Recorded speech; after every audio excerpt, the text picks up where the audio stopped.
Isa sa mga Japanese brand motorcycle dito sa Pilipinas ay ang Yamaha Motors na naglalabas ng pinakamagagandang klase ng motorsiklo mula sa pinakamababang uri nito hanggang sa pinakamataas na klase. Gaya na lamang ng mga tatalakayin nating motorsiklo na mula dito sa brand. Mga motor na nakilala sa bansa at higit na pinagkakatiwalaan ng mamamayang Pilipino. At magpahanggang ngayon sa mga pinakabagong update nito mula sa external design, specs and features at kakaibang mga katangian. Pati mga bagong modelo na inilabas ng brand ngayong taon, yan ang alamin natin kasama ng kabuuang presyo nito. Pero bago yun, syempre kung bago ka pa lamang po dito sa akin channel, baka naman kaibigan po niyo maklik ang subscribe button pati na ang notification bell para naman ma-update tayo sa mga video na gagawin ko pa. Alright, simulan na natin to!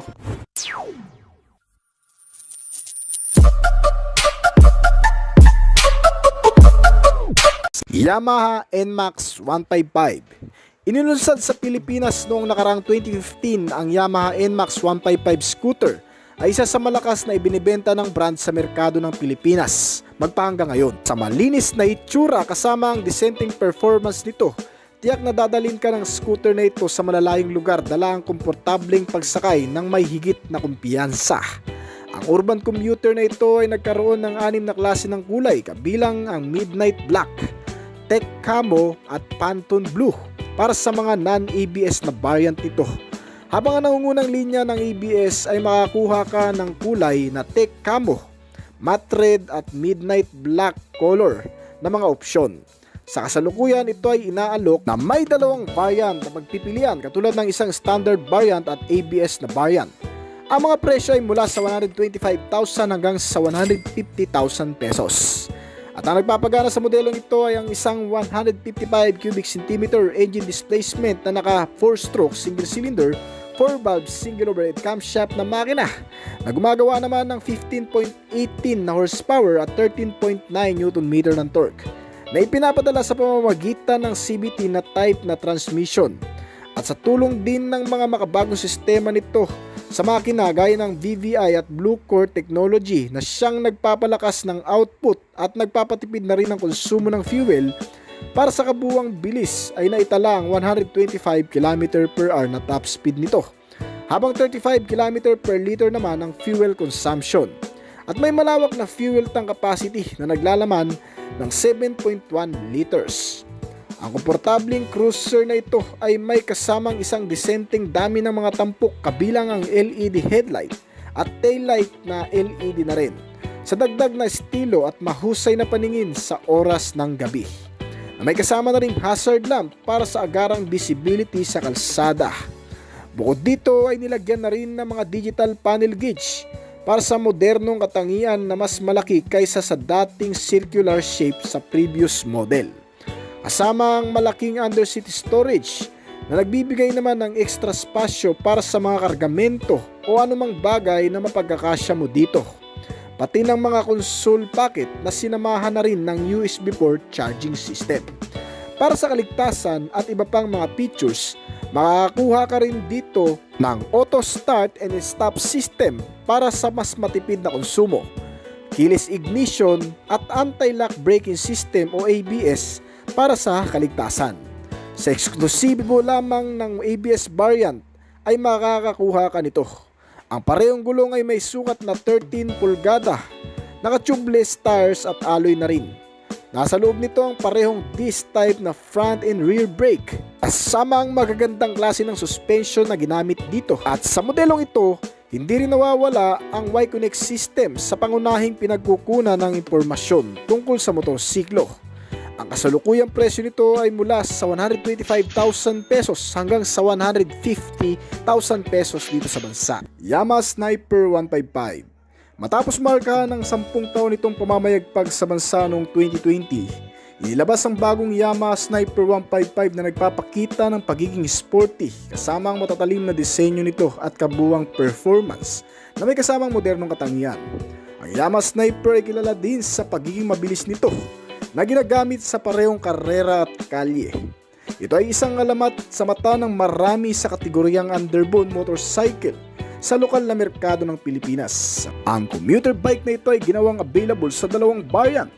Ang standard na nagkakahalaga ng 125,900 pesos hanggang sa pinaka-top variant ito na nagkakahalaga naman ng 145,900 pesos sa kasalukuyan. Maaaring i-personalize ang Yamaha Sniper 155 sa pamamagitan ng malawak na hanay ng mga pagpipilian sa kulay nito, kabilang ang Black Raven, Racing Blue, Gold at Gray. Paglabas ng isa pang makabagong bersyon nito na nilagyan na ng mga bagong teknolohiya sa kaligtasan at mga access na connectivity gaya ng Y-Connect system. Pinapagana ito ng 155 cubic centimeter displacement capacity, naka single cylinder 4-stroke, single overhead camshaft, naka 4 valves engine na ginamitan ito ng liquid cooled na cooling system. At fuel injected type na fuel supply system. Meron din itong kasamang assist and slippery para sa pagpapagaang ng pagmamaneho lalo na sa paggamit ng clutch lever. Ito ay may manual transmission at 6-speed variable gear shifting na kaya gumawa ng 17.8 horsepower sa kada 9,500 RPM at 14.4 Nm ng torque naman sa kada 8,000 RPM. Kaya nitong tumakbo sa bilis ng 135 to 140 km/h. May fuel tank capacity din ito na 5.4 liters at matipid na rin naman kumonsumo ng fuel na umaabot naman sa 45 km per liter.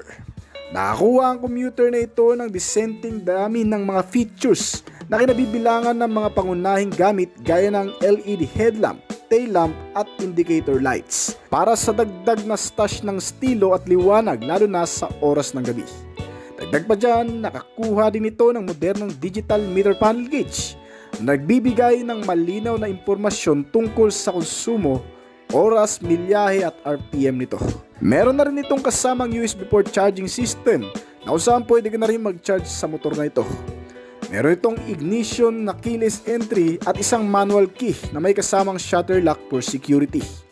Ito ay may matitibay ding suspensions na tumutulong sa komportabling pagsakay. Ang front suspensions ay ginamitan ng telescopic habang naka-center monoshock naman ang rear suspension nito. Ang parehong mga gulong ay nagbibigay ng maayos at balanseng pag-andar sa kalsada dahil sa pagiging malagkit at makakapit nito. Naka-tubeless na rin at alloy na mags na may kabuang sukat sa front na 90/80 R17 at 120/70 naman sa rear. Ito ay may makakapit ding brakes na parehong naka-disc sa harap at likod. Ang seating height nitong motor ay nasa 795mm at kayang upuan ng hanggang sa 5'4" ang height. At habang 150mm naman ang ground clearance para sa malulubak at matutubig na lugar. At ito ay may kabuang timbang na 121 kg. At Yamaha Aerox 155. Ang Yamaha Mio Aerox 155 ay isa sa pinakamakapangyarihang automatic scooter sa lokal na merkado ngayon. Ang presyo ay mula sa 124,900 hanggang sa 145,900. Depende sa kung aling variant ang bibilhin mo.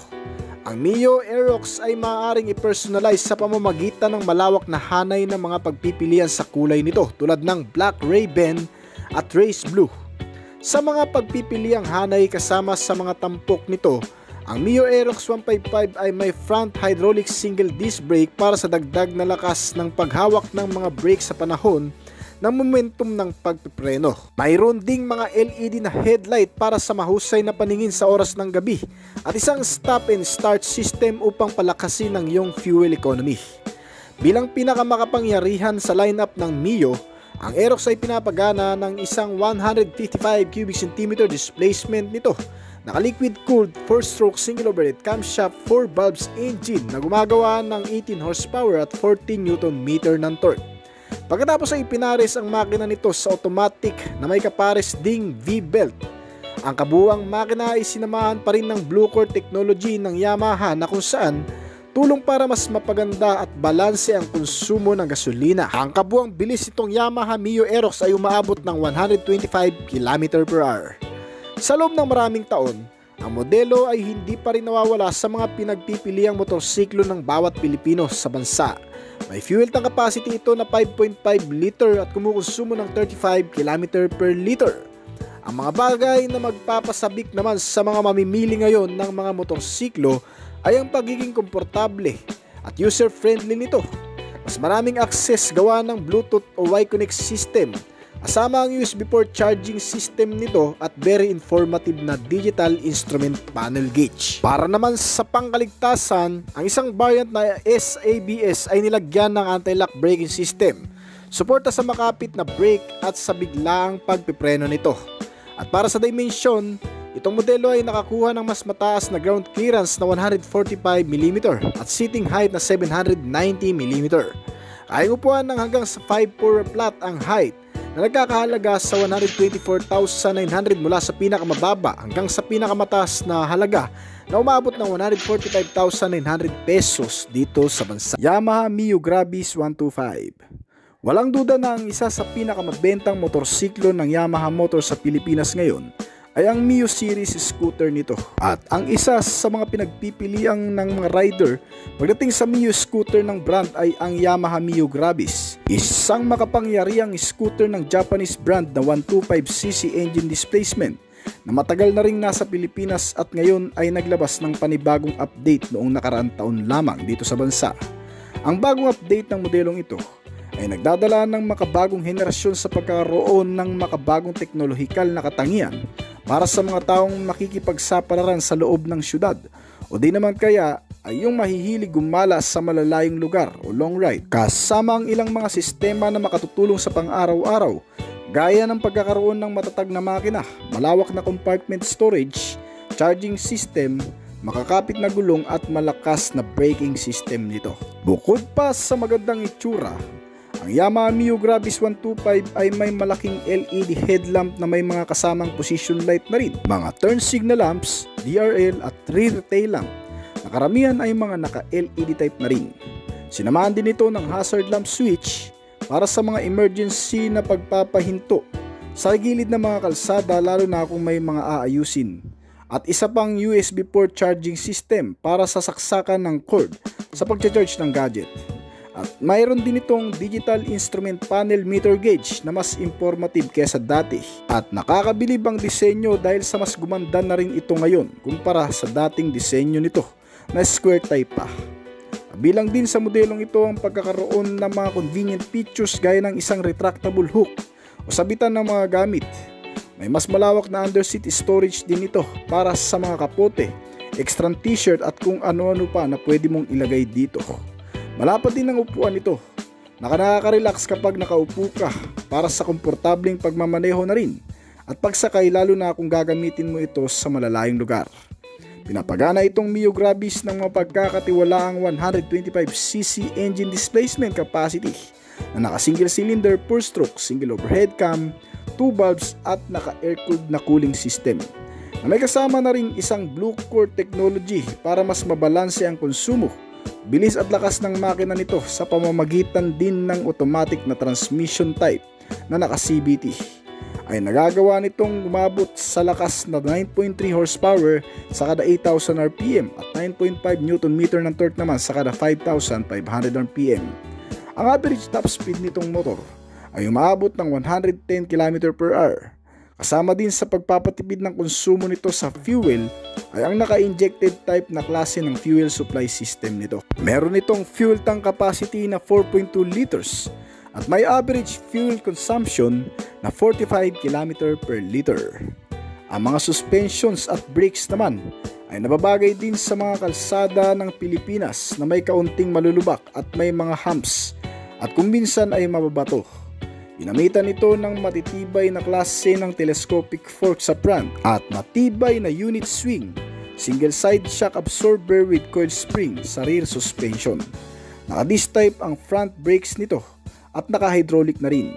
May kasamang drum brake type naman para sa rear brake na may kasamang combination braking system for additional safety features nitong motor. At ang makakapal na klase ng mga gulong nito ay nagbibigay ng maayos na pagmamaneho, balanse at kahit pa sa matutubig mo ito maidaan ay hindi basta-bastang dudulas at talagang makapit. May kabuuang sukat ito na 100/90R12 sa harap at 110/90R12 naman para sa rear na parehong naka-tubeless tires at alloy na rin. Meron itong motor na ground clearance na sasapat sa mga sukat ng mga kalsada sa Pilipinas kung matutubig at mababato ay siguradong kakayanin ito. Meron din itong seating height na nababagay rin sa height natin na 78 cm at ground clearance size na 13.5 cm. At ilan pa sa mga sistemang magugustuhan mo dito ay ang pagkakaroon nito ng USB port charging system na kailangan natin. Meron din itong malawak na underseat storage, sapat na lagay ng mga gamit at malapad na front footboard na may kasamang retractable hook na rin at mga bulsa sa harapan. At mayroon itong dalawang klaseng variation na inilabas, ang isang keyless entry at ang isang di-manual key lang na ignition system nito. Nagkakahalaga itong Mio Gravis 125 2024 model dito sa bansa ng 93,900 pesos sa kasalukuyan. Mio Gear 125. Isa pa sa pinakamabentang Mio series ng Yamaha ngayon sa bansa ay ang Mio Gear 125. Kadalasang ino-offer ng Japanese brand para sa mga taong naghahanap ng isang motorsiklo na magagamit para sa kanilang hanap buhay, delivery at city ride, na halos kasing laki lang din ng Mio Sporty at Mio i. Pero mas convenient sa pagkakaroon ng ilang mga advanced na katangian gaya ng pagkakaroon nito ng front flat footboard, mga bulsa sa harapan na lagayan ng ilang maliliit na gamit at may kasama na ring USB port charging system para makapag-charge ka at merong hook na sabitan ng gamit. Gaya ng ibang mga modernong motorsiklo ngayon sa bansa, ang Mio Gear 125 ay nakakuha rin ng makabagong disenyo sa external katulad ng pagkakaroon nito ng kakaibang itsura na parang upgraded na Mio Sporty at Mio Gravis sa unang tingin. Pero mas ginagawang sporty looking sa pagkakaroon ng power decal sa harap at sa magkabila ang gilid naman ay ang logo nito. Meron itong maliliwanag ding mga ilaw na parehong LED type na, ang headlamp nito na may DRL at ang klasikong design ng tail lamp nito na naka LED type na rin. Pagdating sa kabuuang makina, ito ay pinapagana ng 125 cubic centimeter displacement capacity with single cylinder, 4-stroke single overhead cam at naka 2 valves. Meron din itong injected type na fuel supply system na nagre-resulta sa matipid nito kumonsumo ng fuel. Kaya nitong umubos ng 1 litro sa loob ng 40 to 45 km na layo. At isa pa, ang CVT type na transmission nito ay gumagawa ng lakas na 9.3 horsepower sa kada 8,000 RPM at 9.56 Nm ng torque naman sa kada 5,500 RPM. Kaya ang bilis nitong motor ay umaabot ng 110 km/h. Ang mga suspensions nito sa harap ay naka-telescopic fork habang naka-swing arm with single shock naman with coil spring ang sa rear. Makakapit din ang mga preno nito dahil sa ginamitan ng disc type sa front at drum brake naman para sa rear. Ang maayos at balanseng pagpapatakbo dito sa motor ay dahil sa mga naka-tubeless tires at makakapal na klase ng mga gulong nito na may kabuang sukat sa front na 80x80 R14 at 100x70 R40 naman para sa rear tires. Ang motorsiklong ito ay mayroon ding kasamang shutter lock system sa ignition para sa karagdagang seguridad lalo na kung iniiwan mo lamang ito sa labas ng iyong bahay. Meron din itong engine check warning at pass switch for additional features. Ang kabuang sukat nito pagdating sa ground clearance ay umaabot ng 13.5 cm at may bigat ito na 96 kg. Magkaang dalhin at madaling maniubrahin. Sa presyo na abot kaya lang din ay sigurado makakabili ka na rin. Ito ay nagkakahalaga lang kasi ng 82,400 sa pinakamababang presyo depende sa lugar na pagbibilhan mo. Yamaha Patio 125. Ipinakilala kamakailanlan ng Yamaha ang pinakabagong miyembro ng Mio Scooter range sa anyo ng Patio sa halagang 88,900 lamang. Ang bagong Patio ay nagtatakda sa sarili bukod sa iba pang entry-level na hanay ng scooter ng Yamaha Motors. Salamat sa mga bagong modelong ito na nagbigay ng pag-asa sa mga kababaihang magmaneho ng mga motorsiklong scooter na medyo class at oldie siyang datingan na mas affordable sa karamihan. Ang premium na features at kahangahangang teknolohiyang idinisenyo upang ilabas ang pagiging natatanging kalidad sa bawat individual. Ang pinakabagong Patio ng Yamaha ay idinisenyo din upang matugunan ang patuloy na pagbabago ng mga pangangailangan at para maisakatuparan ang mas mabilis na paraan ng transportasyon sa panahon ng on-the-go na henerasyon ngayon. At itong modelo ay pinapagana ng isang fuel-injected type na 124.8 cubic centimeter displacement capacity na single cylinder engine na gumagawa ng 8.3 horsepower sa 6,500 RPM at 9.9 Nm ng torque naman sa kada 5,000 RPM. Habang ito naman ay isinasama sa Blue Core technology na idinisenyo ng Yamaha, ay lumalabas ang pagiging malakas na hataw at matipid na fuel consumption nito. Ang average na bilis ay umaabot ng 105 km per hour at may fuel consumption na 40 to 45 km per liter. Hindi rin nawala sa scooter bike na ito ang bagong hybrid capability power, tulong na gumagamit ng baterya sa loob ng 3 seconds sa matinding acceleration. Kasama sa iba pang mga amenity nitong modelo ay ang Yamaha Wyconic Smart Key System, electric power socket, LED headlight, hazard lamp, maluwag na 7.8 underseat compartment storage nito at ang 5.1 liter fuel tank capacity ay nagbibigay dito ng napaka-convenient na pakiramdam sa makakagamit. Ang Mio Fatio ay gumugulong sa mga tubeless na gulong, naka-full digitalized speedometer at Blue Core hybrid technology. Ang retro style na katangian sa panlabas ay nagbibigay din ng isa pang atraksyon sa motor na ito para mas tangkilikin ng marami sa kabuang presyo na 88,900 pesos lamang. Alright. Yamaha XTZ. Lokal na inilunsad noong Hulyo 2014 itong Yamaha XTZ 125. Isang dirt bike na sadyang ginawa para sa iyong mga off-road ride adventure. Sa Pilipinas, ang XTZ 125 ay kasalukuyang inaalok sa isang standard variant lamang. Ang nasabing variant ay mabibili sa halagang 87,900 pesos. Sa mga klase ng mga pagpipilian sa kulay nito, na-available sa asul at puti na klase. Sa kabila ng pagiging entry level na off-roader, ang Yamaha XTZ 125 ay may standard at may dissenting features na kinabibilangan ng mga pangunahing kagamitan kagaya ng naka-halogen headlamp at tail lamp at mga naka-analog gauge. Makakuha ka rin ng maginhawang cargo carrier at makapal na cushioning sa mga upuan nito para sa maximum load capacity. Ang makina nito ay pinapagana ng isang 124 cubic centimeter na displacement capacity with air-cooled type na cooling system, naka 4-stroke single overhead camshaft engine na gumagawa ng maximum output na 12 horsepower at 12 Nm ng torque. Pagkatapos ay pinares ito sa isang 5-speed na manual transmission. Sa mga detaling yan, kaya sapat lamang makagawa ng kabuang bilis na umaabot sa 105 km per hour. May kalakihan na fuel tank capacity na 11 liters at carburetor pa. Pero hindi naging hadlang sa Yamaha XTZ 125 para mas maging matipid sa gasolina. Ito ay kumukonsumo ng 40 km per liter. Sa napaka-flexible na katangian din ng mga suspensions nito, kaya pati sa malulubak, mapuputik at mababatong kalsada ay napakainam gamitin. Ang dirt bike na ito ay nilagyan din ng seguridad at pangkaligtasan, makakapit na braking system na may kasamang passing light switch. Ang kasalukuyang presyo nito ay umaabot ng 87,900 pesos sa Philippine market. Yamaha FZI 150. Ang Yamaha FZI 150 ay may matalas na disenyo na may kasamang lakas at kahusayan na siguradong makakaakit sa mga rider ngayon. Bukod sa pagiging kauna-unahang fuel-injected type na motorsiklo sa kategorya ng street bike, ang commuter bike na ito ay nakatanggap din kamakailan ng ilang pag-upgrade na ginawa sa buong sistema at disenyo nito. Ito ay mas panalong package kaysa dati. Kapansin-pansin din sa kanilang segment na Yamaha FZ ay nakakuha ng kabuwang 69,627 lokal na benta noong nakaraang 2018 sa Pilipinas.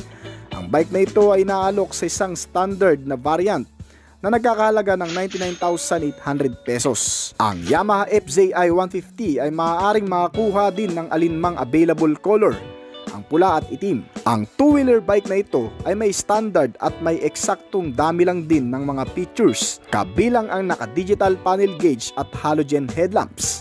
Nakakuha ka rin ng isang pares na mukhang sporty sa 17 alloy wheels nito at malalaking sukat ng tires. Dumagdag sa kabuwang forma at estilo nito.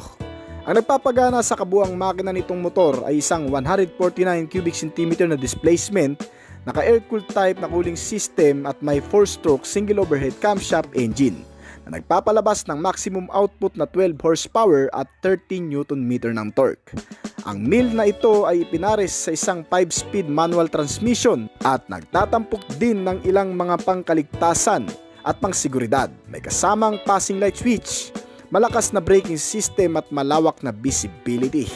Ang kasalukuyang presyo nito ay umaabot ng 99,800 pesos dito sa bansa. Ang Yamaha i125, isa sa pinaka-choice ng mga Pilipinong rider dito sa bansa sa pagkakaroon ng kabuang makina na powered by 125 cubic centimeter na displacement capacity, naka-single cylinder, 4-stroke at naka-single overhead camshaft. Naka 2 valves lang ang makina nito pero may cooling system na air-cooled type. Hindi na rin magpapahuli ang engine performance nito sa pagkakaroon naman ng maximum power na 9.3 horsepower sa kada 8,000 RPM, habang maximum torque naman nito ay 9.6 Nm sa kada 5,500 RPM, na nag-average ang top speed ng motorsiklong ito na umaabot sa 98 km/h, na napakatipid din naman sa gasolina dahil fuel injected type na ito, na may fuel tank capacity naman na 4.2 liters at fuel consumption na 46 km/l. Pagdating sa features nito, ang headlight ay naka halogen type, ang mga turn signal lamps at taillight nito ay naka bulb type naman. The-adjustable din naman ang headlight nito na may high and low beam na rin. Pagdating sa ignition system, ito ay naka-dangle key with shutter lock system na security purpose naman. Very accessible na rin ang mga key switch function nito. At ang MIUI 125 nga pala ay may dalawang klaseng variation, ang S variant at ang standard variant nito. Ang S variant ay naglalaman ng anti-theft alarm for security purpose na rin. May kasama na ring engine check warning, at pagdating naman sa starting procedure, ito ay may electric push start at kickstarter.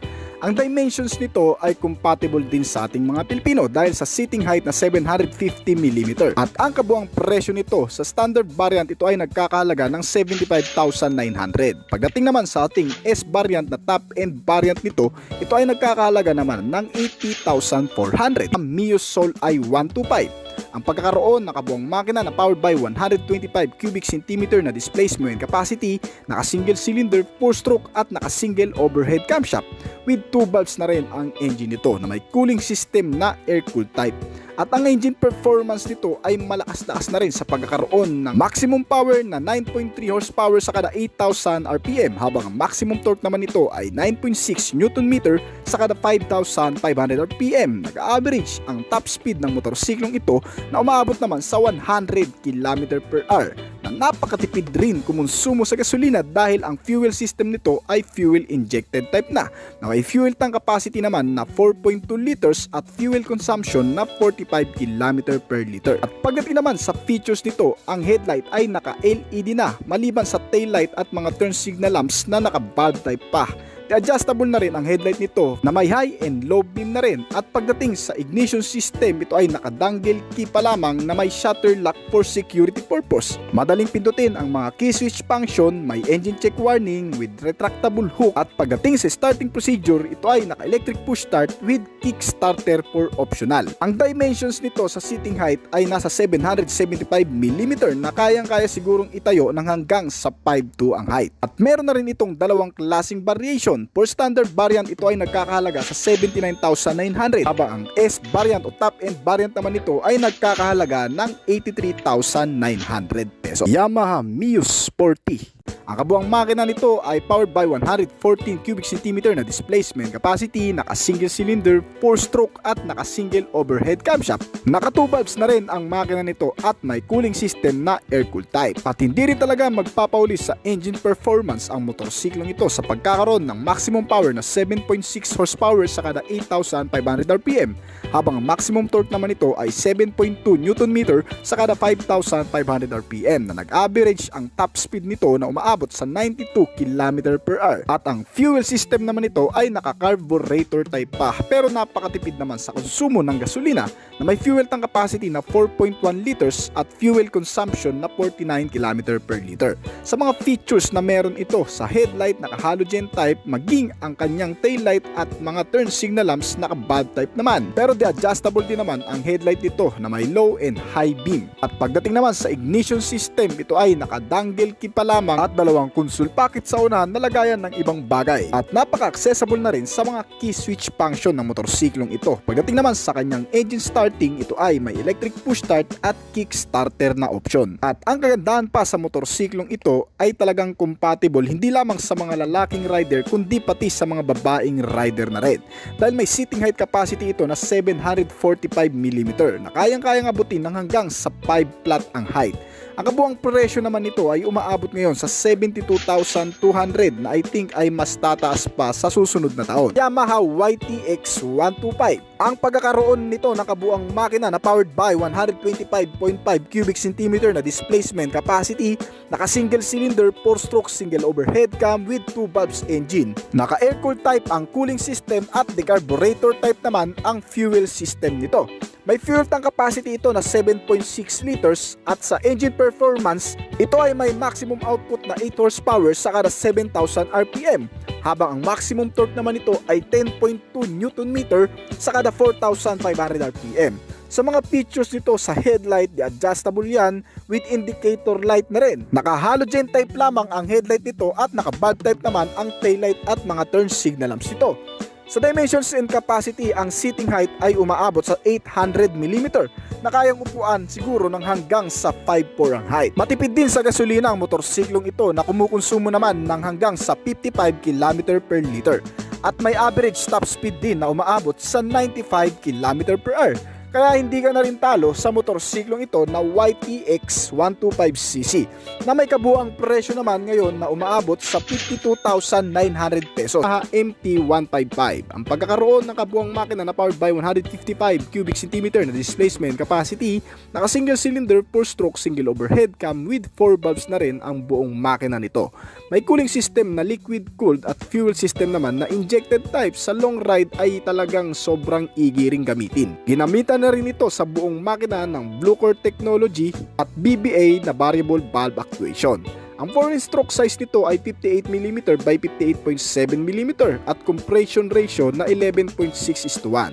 Pagdating sa maximum output ay sobrang lakas din na umaabot sa 19 horsepower sa kada 10,000 RPM, habang ang maximum torque naman nito ay 14.7 Nm sa kada 8,500 RPM. Sa average top speed ay magugulat ka sa sobrang lakas na umaabot naman ng hanggang sa 145 to 150 km/h. Pagdating sa fuel tank capacity ay hindi ka rin talaga bibitinin. Ang pagkakaroon ng fuel tank na umaabot sa 10 liters na kayang kumonsumo naman ng sobrang tipid na paraan na may 46 km/liter.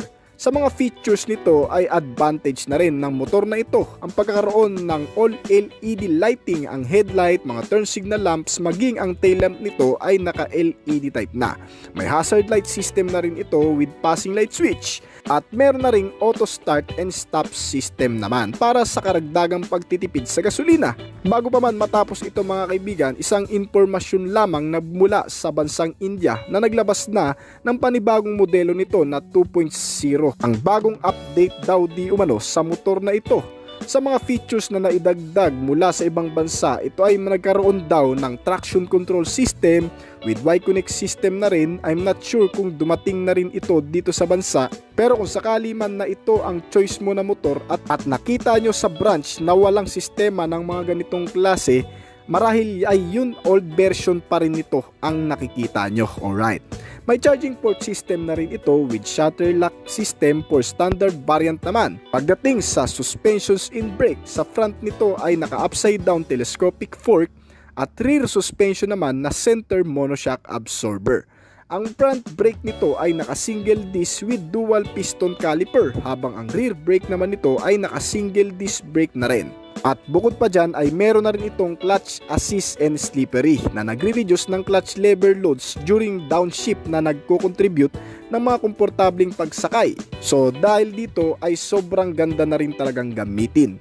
Pagdating sa wheel and tires naman, ang sukat ng front ay nasa 110 by 70 or 17, habang ang rear tire size naman nito ay 140 by 70 or 14. Naka-tubeless tires at alloy wheel na rin ang mags nito, kaya less maintenance na rin kumbaga. Sa dimension and capacity, ang seating height nito ay kayang upuan ng hanggang sa 5'6" ang height dahil may sukat na 810mm. Sa kabuang presyo naman dito sa bansa, ito ay umaabot ngayon sa halagang 172,000 pesos. Ang Yamaha XSR 155, ang pagkakaroon nito ng isang malakas na makina na powered by 155 cubic centimeter displacement capacity, naka single cylinder 4-stroke single overhead cam with 4 valves na rin ang buong makina nito.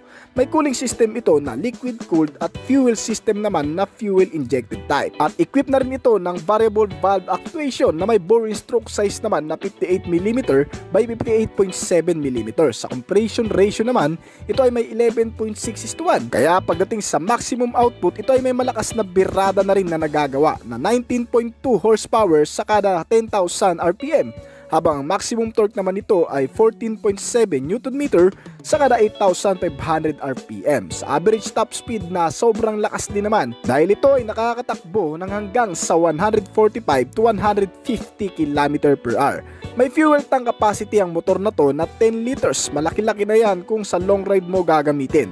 Ang fuel consumption naman nito ay sobrang tipid din na umaabot sa 40 to 45 km/l. Para sa mga features na meron ang motor na ito ay sobrang upgraded na rin talaga na pang new generation na rin. Lahat ng mga ilaw nito ay naka LED type na. Ang headlight at ang taillight pero maliban sa turn signal lamps nito ay naka bulb type pa.